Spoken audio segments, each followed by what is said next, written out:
喜马拉雅 APP 提醒您，下节更精彩。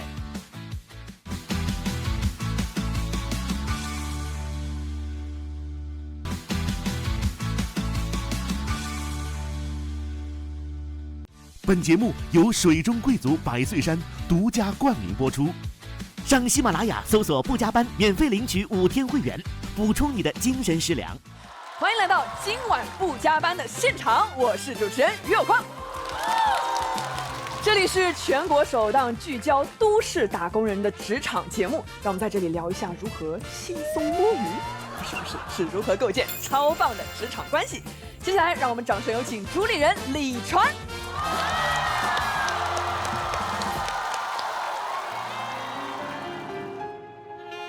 我喜欢夜晚，它能让色温4000K 的办公室节能灯熄灭，让功率3000瓦的打印一体机沉默。更重要的是，让那些划水的鱼、出头的鸟、紧喉的鸡、害群的马，通通在我眼前消失。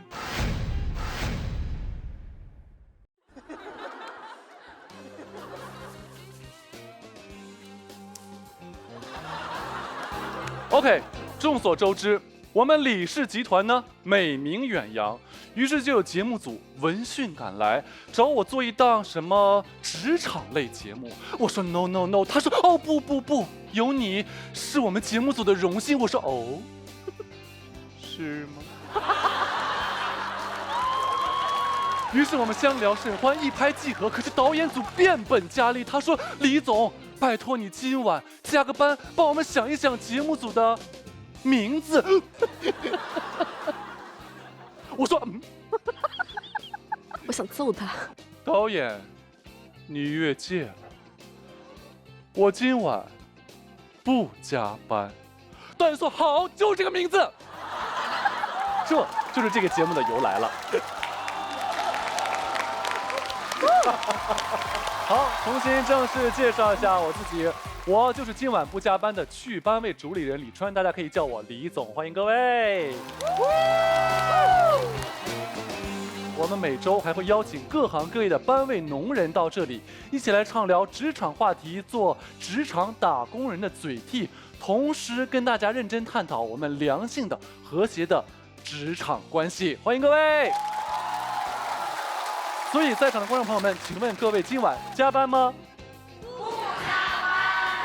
哎呀，作为一个新节目的第1期，我不得不说，我们的台上真的是星光暗淡，忽明忽暗啊，星光。给大家做一个简单自我介绍吧，锤娜丽莎。女人，如果你是一个公司，我愿意在你这里打一辈子工。哦，谁问你了？是让我自我介绍吗？啊，你不用自我介绍，我介绍你就可以。好，那我谢谢你。别客气。然后庞博，庞博呢是作为脱口秀界的颜值天花板，我不得不说，是因为李总呢没有闯进脱口秀界。说实话，我真的尝试过说脱口秀，但他们说我太油了，不让我进。我不得不说，庞博，哎，你们脱口秀界真的是意犹未尽啊！啊，对不起，没关系，我现在也这水平啊。让我们欢迎广智。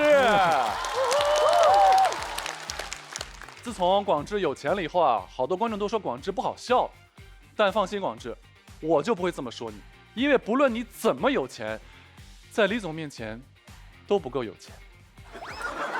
最后一位介绍一下张维维。张维维，我的银牌搭档，我的银牌辅助。为什么说是银牌呢？哎，问得好。谁问你了？因为他是喜剧大会的亚军。啊，名次就不用说了。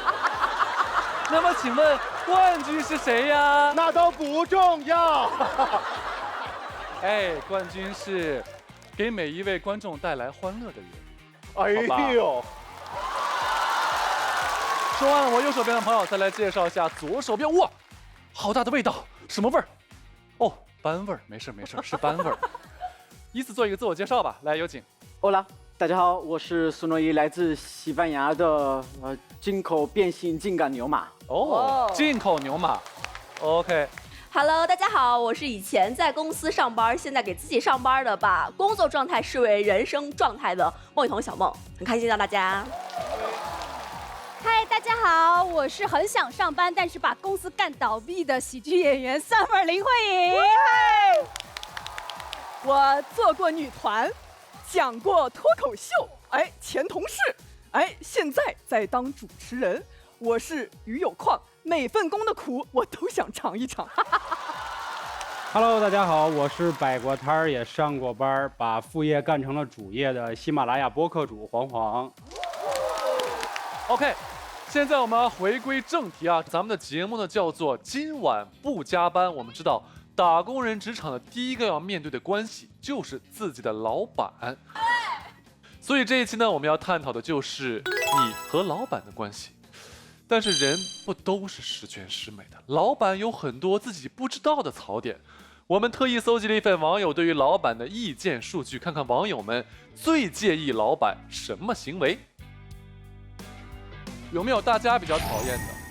我觉得第一个跟第4个我就不太行，不 OK。对，就是这事儿一旦没有了一个明确的标准吧，就是都是这样的嘛，我就很难受啊。哦，广志呢？我其实除了画饼能接受，其他的都不能接受。反正是语言的艺术也无所谓是吧？对，我喜欢听着好听的话，我就觉得。OK， 我们看一下，就是数据来说的话，究竟哪一个是我们员工最讨厌老板的排行榜？所以第一名居然是布置任务没有标准。第一名居然是他的话，那我们今天开场的第一位脱口秀演员，我们就来好好的讲一讲第2个。各位，欢迎来到李总全球发布会。Ladies and gentlemen， 各位好，欢迎来到今天的发布会，我是你们的首席造梦师李总。人类把对于自己未来的描绘称之为愿景，而把老板对于员工的承诺叫做画饼。我们今天发布了一款跨时代产品，我 Log Pro。这是个囊啊！一张专业的烙饼，各位李粉 ，Are you hungry？ 大家可以看到，友商的饼虽然大，但不真实，缺少 detail。而我们一直致力于将饼精细化，深度研究每个牛马的特殊需求。在这里，996不是你的福报，而是你5年以后的别墅门牌号。再来看一下配方，用料十分考究。友商的饼空气含量只有95%，而我们的饼内部空气含量高达100%。对比友商宣传的所谓良心商家，我们真正做到了一点良心都没有。预装狼性文化 OS 3.0， 自带狼人 HR， 让你有随时被带走的危机感。还有行政预言家，每晚查验你的 KPI， 检查你是金水、银水还是滑水。最后，到了大家最为关注的价格公布环节。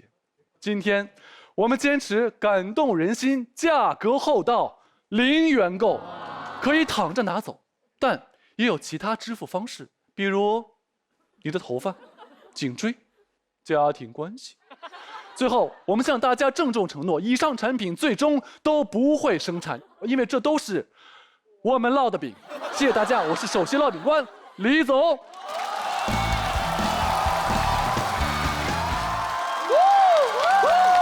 怎么样？我的脱口秀？这是脱口秀啊！没注意。有些人认为啊，老板就给我一个人画饼，他肯定是特别器重我。所以各位觉得老板画饼到底是不是忽悠我？我觉得画饼是器重我，因为我发现公司一些比较好的项目，领导只会跟你说，我们要办一什么节目了，我们要去海外巡演了。我要跟你说这些事儿，证明他认为你的能力能够担得起来这些责任。有一些很难，就是委以重任的员工，你去领导那问，咱是不是有一个海外巡演的项目？没有的事儿，别听外瞎说，没有，就证明他不是跟所有人都画饼的。对，跟我画就证明觉得我有这个能力。所以你后来去海外巡演了吗？没有啊。但是证明我有这个能力，虽然没有去，但是我有这个能力。有没有觉得是老板画饼是忽悠你的？我觉得忽悠我。怎么说？因为我上一家老板，我就觉得他很喜欢忽悠我们，他给我们起一些很厉害的 title。我们有一个同事，老板叫他场地管理员，他其实呢就是垃圾委员。我的 title 也很大，你是上海地区主理人。哦 ，sorry， 但我手下是这个场地管理员。诺一呢？诺一，外国老板会画饼吗？会。但是有些不同。刚毕业的时候，我在一个家居公司工作嘛，然后老板就给我画饼说：“哎呀，诺一，你这生意要是做得好，到时候我把你派到中国，给你开个分公司，然后你在那边当总监。”努力了之后呢，还真的把公司给开了，把我送到北京了，而且呢，我就当了副总监，亚太副总监，就是整个亚太市场。这比我大。确实，很多亚太地区副总监，我管理了几千人，一个人，本人。国外国内都一样，这老板都是爱画饼。哦，黄黄是没吃是吗？其实我觉得我对画饼有一点别的想法，我觉得画饼有的时候是做一件事的动力。就当时我失业，一直找不到工作，然后这个时候我想还有个风口，播客，我就喊上我俩哥们儿，我说自媒体时代来临了啊，咱们已经错过太多了，公众号不会写，短视频不会拍，咱好歹有张嘴吧，咱能说话吧，咱这也必须沾上，万一成功了呢？我哥们儿特别认真问我一句，这能垄断三里屯吗？我说兄弟，你太糊涂了。我说人生的这个成功目标不是只有金钱，还有咱们这个情比金坚的友谊，还有人生宝贵的阅历。给兄弟画饼。哦，他是画饼的这一个人。他后来吃了吗？吃了。然后这次我们挺成功，一下就坚持了6年。然后现在我们团队也有9个人了，播放量也都破亿什么的。所以你是老板，团队的老板是吗？算是。哦，但是他是好老板，他画的饼都给大家实现了。对。那雨桐呢？有一个招数叫做反向画饼，咱们饼上网来一下，就可以给老板画饼。可以举一个例子，就是我们公司之前有一个项目，那个时候其实我没有在这个项目组里面，但是我就听他们给汇报啊，就是我觉得蛮有意思的，我有一些小脑瓜，可以贡献一些创意什么的。我就跟老板说：“你有我懂吗？你有我了解年轻人吗？”我就成功的加入这个项目组，所以我觉得这是一种反向画饼的方式，也可以为自己争取到一些工作机会。明白。好的，感谢大家分享了很多有趣的故事。当我们心怀梦想，勾勒未来，便是在为自己画饼。那接下来呢，有请广智带来职场故事。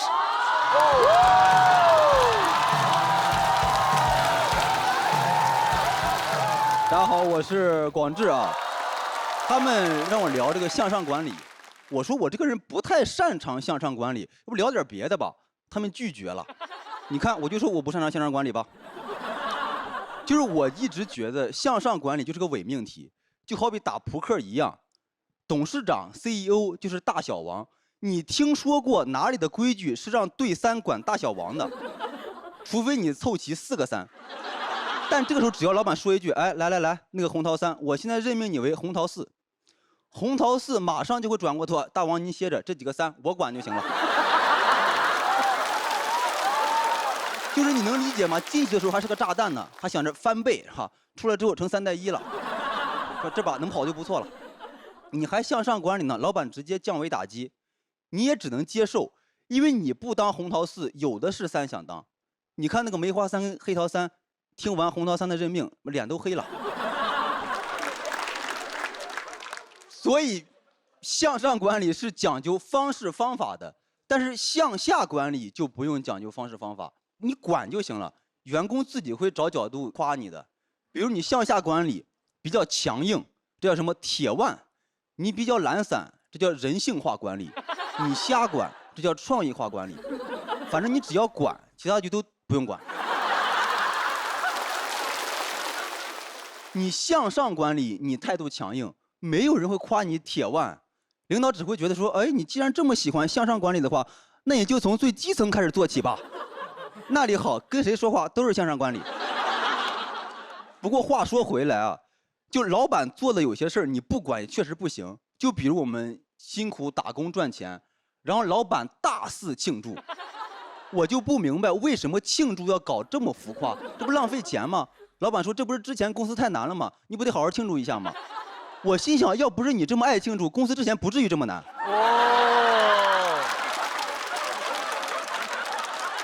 这种情况你就得向上管理，你得告诉老板这么做不对，你这不是浪费我们的血汗钱吗？我当时我就很生气，我当时庆功宴上我就直接抄起了一个啤酒瓶子，我就敬了老板一杯。我说哥，这地儿选的不错。你们应该能听出来，向上管理最缺的是勇气。那句你不能这么干，到了嘴边变成了哥你不能这么干啊。你意思一下就行，我干了，我干了。就是你想要做好向上管理，我分析了一下，你必须要具备以下几点：就你要有勇气、胆量，1000万的存款，和一个董事长父亲一样。你这么看，其实我是有勇气和胆量的，你知道。但是坏就坏在哥们儿有勇气的同时还有脑子，你知道，不能这么管，你知道。所以现在老板一说话，我立马就会夸我说这高瞻远瞩、高屋建瓴、有远见。为什么这么夸？因为具体的活老板他都不会干，你知道。你看，就比如我们老板，他会经常指导我们创作，说广志你这个段子没有共鸣呀，作为大众你没有打到我的痛点呀。我心想你也配当大众。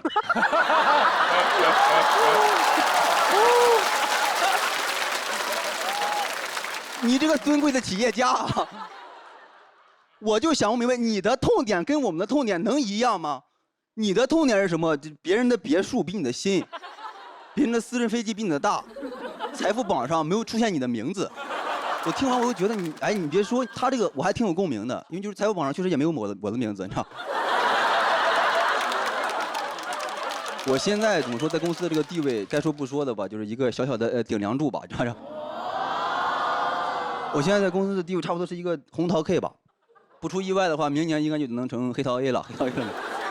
我觉得这就是向上管理跟向下管理的区别，就是向下管理，你管的人越多越厉害；向上管理，你管的人越少越厉害。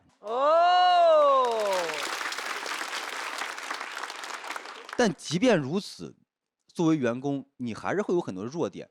就比如我现在，我发现我很容易被公司绑架，有些工作我不想去嘛，但只要领导这个时候一说，哎，广志呀，这个工作离开你真不行。我说那我就去一趟，就是一方面我享受这种顶梁柱带给我的虚荣，另一方面我是怕他们发现离开我真行，就是一个公司里你红桃 K 不在，沟和圈那不就顶上来了吗？我这个顶梁柱不就被顶了吗？现在没有办法，你知道，你这公司里边什么9、10勾圈，其实是挺多的，你知道，尤其是这个9，因为慢慢你会发现很多6它在冒充9。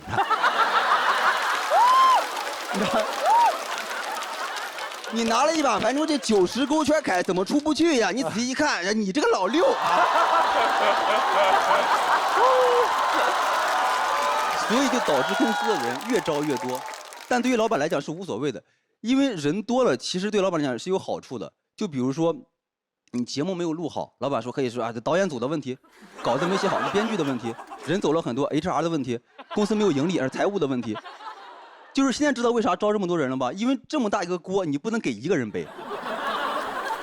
很多时候老板画饼嘛，最后饼也没有吃上，但我也不能怪老板，因为最后这锅都给我了嘛。但不管怎么说，人还是要向上管理，因为你只有向上看，锅甩下来的时候你才能躲开。谢谢大家，我是广志。谢谢。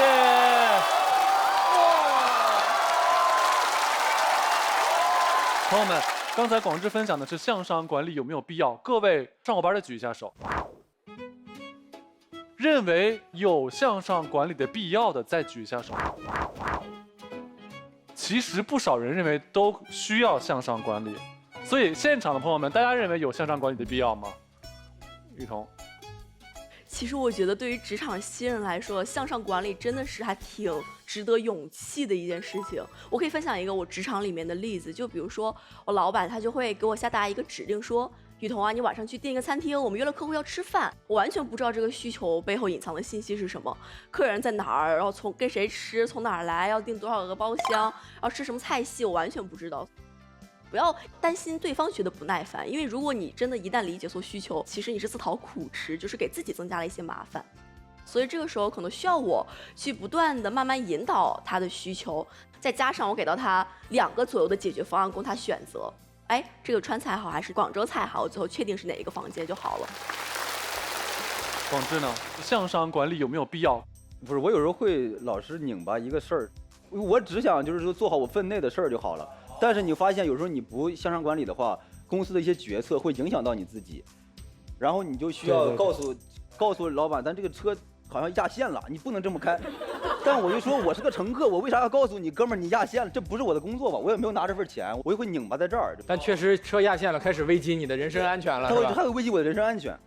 其实我觉得不用特别严肃化向上管理这个事儿，你在这个过程当中，你收获的所有的解决问题的方法，或者说是你人际关系的小技巧，其实都是给自己的简历加分的。与其说向上管理，我觉得是要保持沟通，就不要把这个领导当成是一个敌人一样，而是把他当成一个需要好好去沟通的对象，让他能够及时补充你的信息，我觉得对双方都好。哎，讲到补充，我觉得补水也很重要。我们每天都需要补水，但补水其实也要讲究窍门，因为呢，你不仅要补水，而且你要补好水。比如说我们的这个水中贵族百岁山，它就是一个非常好的补水搭子。那保证我们喝好水的小窍门呢，就像保证我们要向上管理的窍门一样重要。那我们就为今晚不加班干杯！干杯！那么接下来就有请庞博带来脱口秀。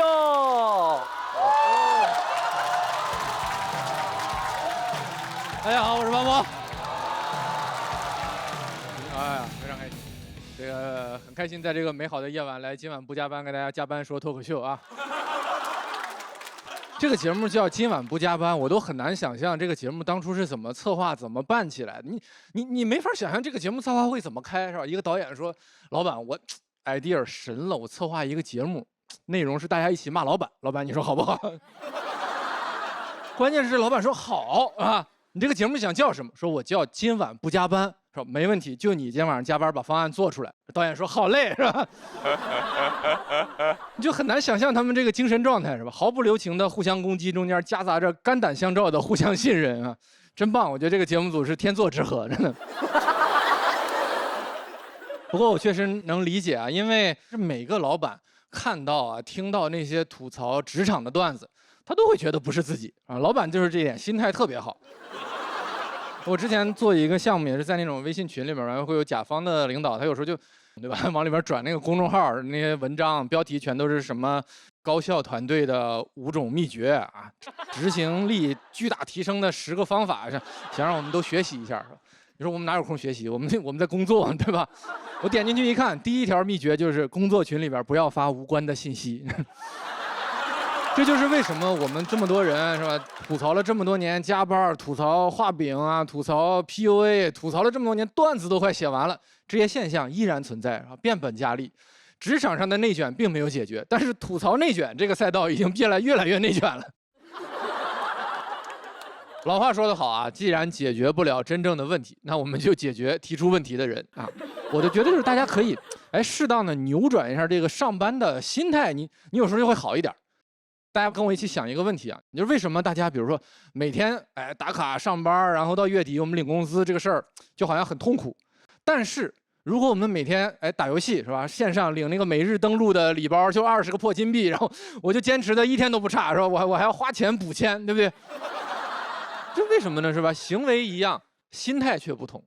我就有一个好办法，就是把这个上班变成打游戏的好办法，就是从今天开始，此刻开始，你就不要把老板当人，你就把他当成那个游戏里边的 NPC， 是吧？就是那个给你发布任务的角色，这样你的心情就会好很多。你想，游戏里边 NPC 会让你干嘛？就是你去给我砍那个10个怪物，给我砍10个史莱姆，然后回来找我这儿领20个金币。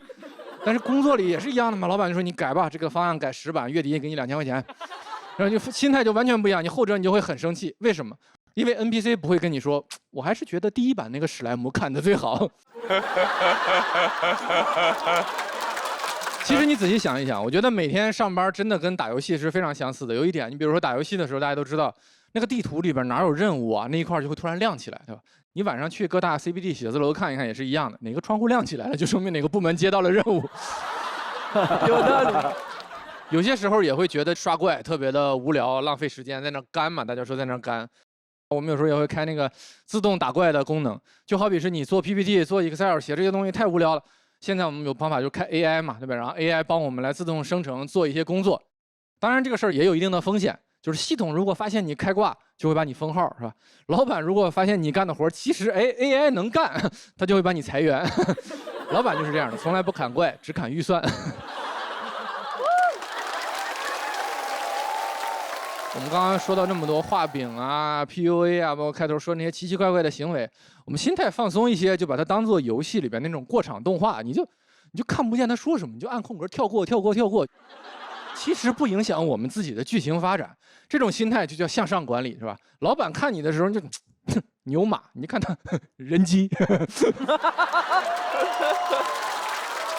甚至有了这样的心态之后，我觉得大家还可以在这种比较枯燥啊，或者觉得没有意思的日常工作里边，我教给大家一些找乐趣的小方法。你们玩游戏的时候有没有那种休闲玩家，就专门刷奇怪的成就？你也可以刷这种奇怪的成就，比如我可以挑战连续5天在茶水间摸鱼超过半个小时而不被老板发现，我成功过，真的。每次去老板办公室汇报，我都偷偷顺走一支圆珠笔，不被老板发现。记住啊，当你达成这种你只有你自己知道的小成就的时候，你就一定要在工位很明显的庆祝，冲着你的电脑，耶！老板还会很兴奋，说这员工最近干劲儿很足嘛，是吧？虽然圆珠笔丢了不少，但公司业绩好像上去了。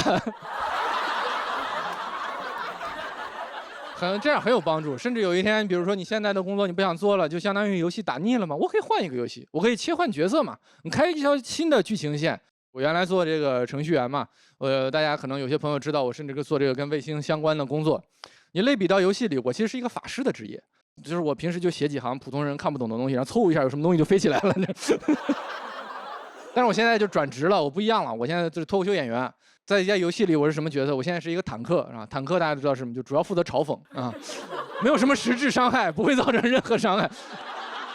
我觉得只要意识到了这个世界啊，这个工作这本身其实只是我们在人生中玩的一场大型的游戏，是吧？大家就永远有机会做选择、做改变，没有什么东西不能变嘛。因为我们每个人自己才是玩家，对于我们自己来说，别人都是 NPC， 对于你来说，我也是 NPC。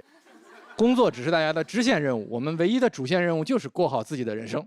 谢谢大家，掌声送给庞博，谢谢。所以今天庞博来是什么 NPC 的角色？法师还是？没有，我觉得今天就是很有意思的一场游戏。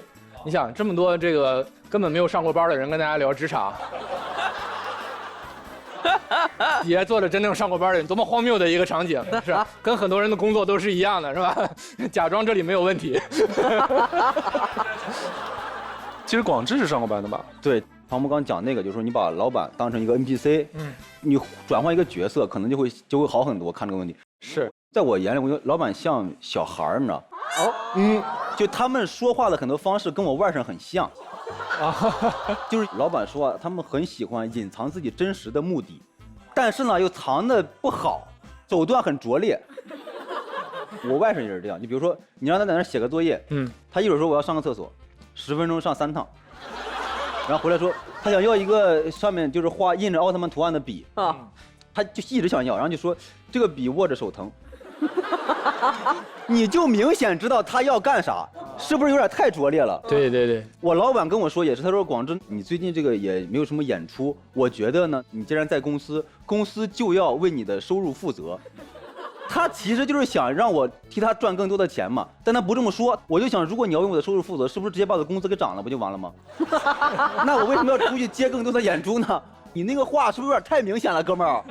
你就是想要那奥特曼的笔，我是看出来了，我都。特别同意广智说的这个，把老板当小孩是吧？我前2天不跟你说，我给我女儿啊，给她买个无人机，然后不小心掉河里了。前2天我答应她，我说我再给你买一个，然后爸爸，这次我要的无人机要能飞，要能在河里游，还要能在地上跑。就是我在那个高架上开车，他就指着那个天窗，爸爸你看飞机，我说是啊飞机，哈哈，超过他爸爸。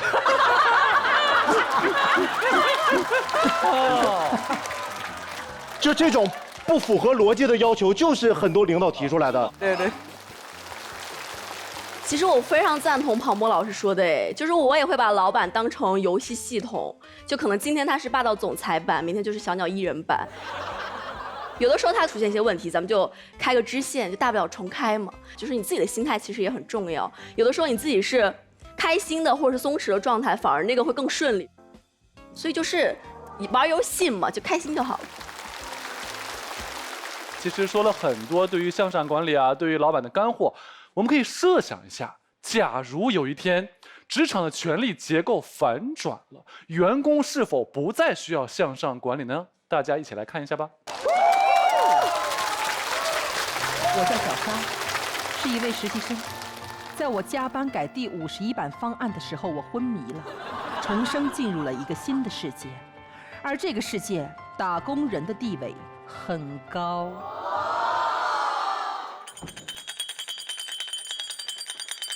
吵死了！放！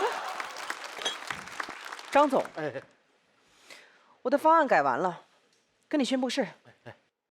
我呀，要跳槽了，有个500强的公司挖我，通知你一声。小沙，你现在是我们公司唯一的实习生了，你不能走啊！你再给公司个机会好吗？再看看，我再去别的公司看一看。小沙。你这个，哎呀，你这看了多少家了？这孩子真会讲价。这样，你看啊，我们公司是世界500强，你为什么就不能留下呢？因为你们公司太不成熟啊，张口闭口就是500强大企业，你们这些年轻公司啊，就是眼高手低。而我已经堂堂正正实习了3个月，外边的500强根本不愁找。你看看，这是什么？这是来自全世界各地的 offer， 微软、特斯拉、七匹狼，这全都是全球50强。你这叫人外有人，司外有司。那你撕这个是？我先撕掉20份，因为运气也是实力的一部分，而我不喜欢运气太差的公司。理解，小沙，我完全理解。那既然是这样的话，为什么你还要来我们公司干活呢？哈哈，你别管，先回去等通知吧。好嘞。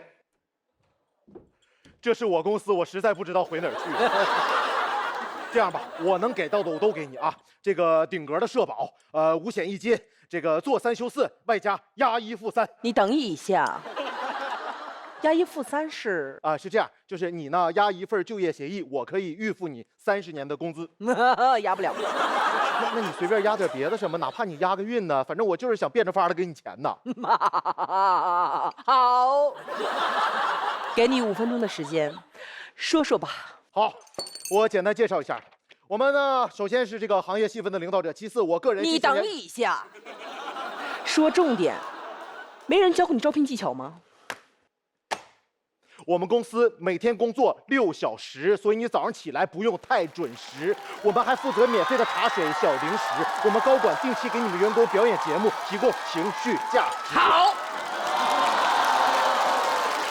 那么我问你，如果这个时候公司来了4个员工团建，而此时桌上只有3杯水，你会怎么分？我把所有水都给它扬了，然后给你们点奶茶。公司团建就不该来公司，应该直接去迪士尼。是你一直在 diss 我，我听出来了，你这 diss 我。这样咱直接聊钱，小沙，我可以给到你税后2万。5万。小沙，你应聘的是保安，5万确实有点太高了。不，你这人怎么有点难伺候呢？还，咱们公司谁最难伺候？你心里没数吗？啊？刚刚我在茶水间隔着10几米听到了有人蛐蛐我，就是你吧，张总，你被开除了。这个李销售啊，作为公司新来的销售，你刚来3天，你已经开了6个高管了，你再把法人开了，这公司就黄了。既然开不了你，那你开了我吧。谁让我今天迟到了2个小时呢？是谁？是谁把全世界的时间提前了2个小时？是谁？如果你要问我刚刚2个小时我去哪儿了，我没问你啊。问得好啊！我去了另外一个公司，找到了他们的老板，我要把他们的老板引进这家公司，和你竞争上岗。那个李销售，我是哪里做的不够好吗？张总，你去外面的公司看看，哪个公司会要你这么废物的老板？好，那我现在就去外面的公司看看啊。张总，前辈，你好帅气呀！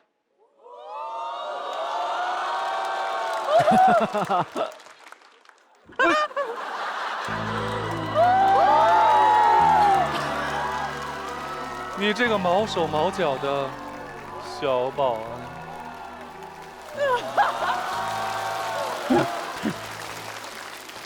办公室恋情是不是办公室恋情？不是，是保安室恋情。小沙，我告诉你，公司对于办公室恋情有着非常严格的规章制度。一经发现，奖励婚房1套，拿着。13楼1302，哥们1302啊！你等一下，什么意思啊？公司制度啊，发现恋情奖励婚房，发现怀孕3年产假。3年？我生的是哪吒呀！3年不够是吧？6年啊！这个 HR 过来一下，把这个6年产假的这个制度给我纳入公司的。那叫 OA。我的小张，你怎么跟我讲话的？呀，造次了！我重新说，那个 HR 子渣，麻烦你了，加个班好吧啦，子渣。我喊你信哦。是恶心。不要讲话了啊！哎，每个员工才是公司的主人，主人农岗。好，无岗。上一世，我加班改方案，最终昏死过去。这一世，我将夺回属于我的一切，我的一切。以后，加班规则改了，要求员工加班，老板必须填申请，3代以内直系亲属直接审批。你等着，现在手续刚走到我妈那儿。那我还要再加一条：员工加班发3倍加班费，并且引入防沉迷，晚5点之后加班必须要孩子刷脸才能再工作半小时。而老板加班只有口头鼓励。凭什么？我不要口头鼓励，我就要加班，我啥都不要。非常好，记得写周报。剩下的人原地下班。不能下，太早了，这刚上午10点，你们刚来呀？不去哪儿啊？回来呀！今日份小文来了，看完浑身舒畅，对网友分享，上班发疯真的有用。昨天晚上10点多，公司群里领导发了一份表格，让我们都填一下。那个表格有问题。张总，领导还一条接一条的问，哪能啦？刷短剧睡着了。哎呦，张总，这种短剧是我们打工人看的，您是老板，您就已经够爽的啦。这个刚才呀，做了一个梦啊，很真实，很卑微。我呢也体会到了你们的不容易。长话短说吧，这个小沙。啊，不好意思，我是小沙。小沙，明天我就给你转正。这个小李啊，不好意思，我是小李啊。以后双倍奖金啊。你是Summer。不仅仅是 Summer、Winter、Spring、Autumn 啊，秋天。对，咱们1年下来都不加班了啊，就这么定了。老板今天怎么这么好？你不要吓我们哦。这个之前呢，确实我有很多做的不对的地方啊，但是今天开始，有什么话大家直接说嘛，举个手，我来就说嘛。举手就行吗？老板，小伙子，说，老板，我就最后一个要求哦，我希望今晚不加班。没有演过这么爽的员工吧？这排的好好哦。刚刚段子里面呢，假设了员工和老板互换身份的故事，可以说是打工人的超级爽剧。不过大家聊了这么多啊，其实做老板虽然爽，但也意味着更多的责任。大家有没有见过老板的一些头疼瞬间呢？我们采访了一些打工人，来看看他们是怎么说的。他是个女强人吧？大气，很大方，幽默风趣，有意思的外国人。老板黑眼圈得去治一治。没业绩的时候，被老板的老板否决了方案，他他和他的老板，还有他和他的下属之间产生的一些矛盾的时候，他夹在中间，让我觉得我看了很开心。我天哪，那就是我那个黑眼圈，我一定要去弄掉它。画饼，因为老板的话肯定要跟更大老板画饼。哦，我不太想当老板，当老板很累的。当老板下班了就没有时间玩了，我下班我可以随便玩。哇，感谢！哇，班味真的好重啊！我的天哪！大家对于职场是不是还有一堆问题要问呢？其实都可以来和我们交流，我们会随机抽取观众的问题，现场进行互动回答。接下来就让我们开启总裁信箱。我们来看一下大家都写的什么样的问题。下班后，老板的工作消息该回吗？这是哪位朋友的？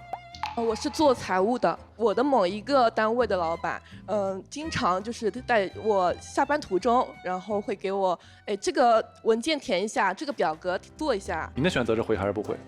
回。对。哦，怎么办？我觉得这个东西很普遍，就大家应该都有过这种经历吧。我也回。就是不用着急做，但你回你就先回复那收到，然后就是可爱的表情。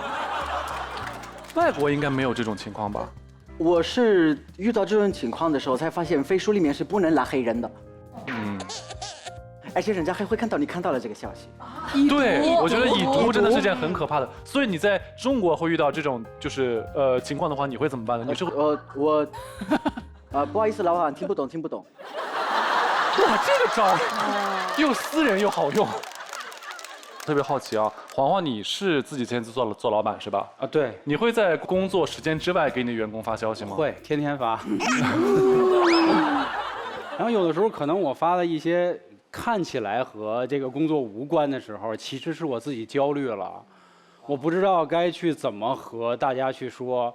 就是每个人都有自己的处境，可能有的时候你的老板不太好意思在你面前丢人，所以他需要频繁的和你沟通，然后找到自己的安全感。他觉得我还是一个管理者，现在还有人理我，那太好了，太好了。对。我突然想到一个角度，就是《今晚不加班》这个节目，它不应该只是打工人看吧？哦，那当然是吧？我觉得老板应该比打工人更有时间吧。这个还真不一定。就是我们现场有老板。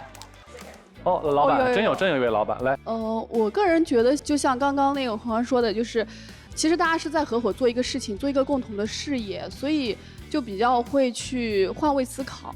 因为我自己是从员工出来的，所以说就是有句话叫自己淋过雨，你就会想去帮别人撑伞。听了各位分享，我发现我们的员工和老板其实并不是所谓的对立面。当我们都是在往同一个事情上去奔的时候，其实是不分彼此的。我们就是家人，我们就是一个战壕的战友。比如说，你今天我下班的时候回复了老板的消息，我努力的工作了，那有没有可能这样你的公司呢就做得更大，老板赚了更多，发给你的奖金也更多了呢？所以我们也要非常感谢每一个正在努力奋斗，并且能够按时按点给我们打工人发工资、涨薪水的老板们，你们也辛苦了，谢谢你们。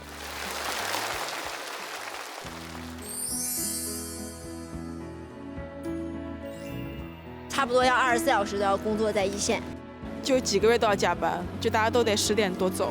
就看老板有没有点开我的微信头像，点开了我就大概要加了。不是单纯的就是讲普通员工在加班，领导肯定是陪着你一起加班。就是熬夜的话，领导可能比我走的还晚，然后陪我们一起熬夜。我只能说，可能老板也会在，我看不到的地方扛了很多压力，他也有他的业务指标，就只能说辛苦了。共情动啊，我们这代人都挺难管的。老板要比我们这个作为员工来说承受更大的压力，对我这个我是能感受到的。老板继续努力，我就做好我该做的事情就好了。好好干活，好好领导我们，争取把我们的年终奖啊、什么绩效啊都能再提一提。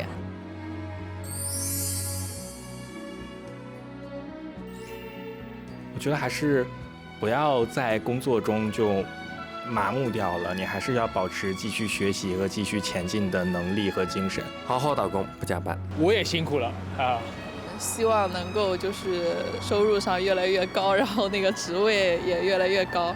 做一个快乐的打工牛马，天天不加班，快乐很简单。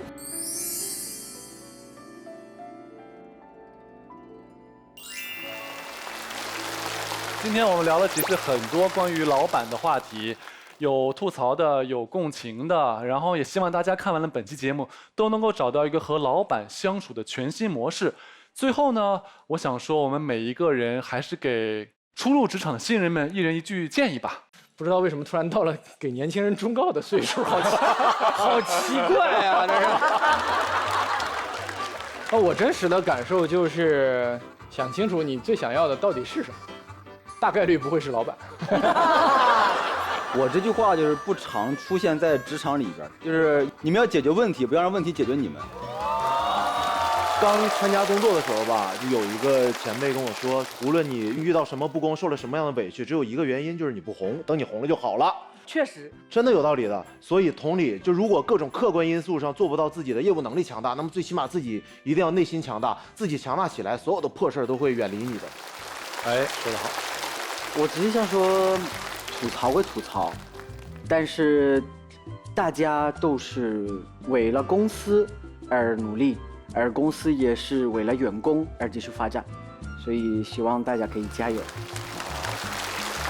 我想要分享的是，在职场这个人生游戏里面，老板可能是作为系统，我们可能是作为角色，那是需要这两个合力去统一打造成一个完美的世界。所以是按照自己的攻略去勇闯人生这关吧。喜马拉雅 APP 提醒您，下节更精彩。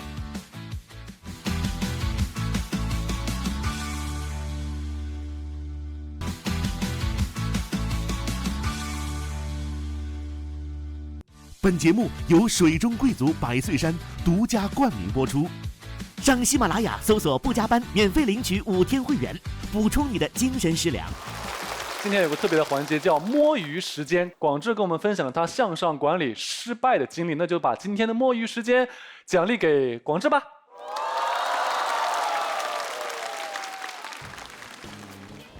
哎呀，让我们看看喜马拉雅 APP 的朋友们有什么精彩的评论啊！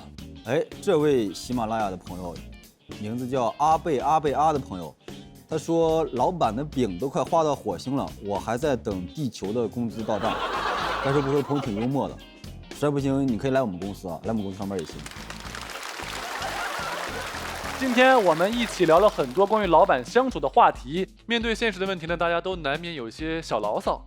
我们不妨换位思考一下，当我们在吐槽老板永远在变需求的时候，他或许正在顶着甲方劈头盖脸的修改意见等等。职场从来就不是单机游戏，而是需要联机协作的生存战场。感谢大家的陪伴，今晚不加班，快乐很简单，让我们下周再见啦！再见各位，谢谢大家，谢谢。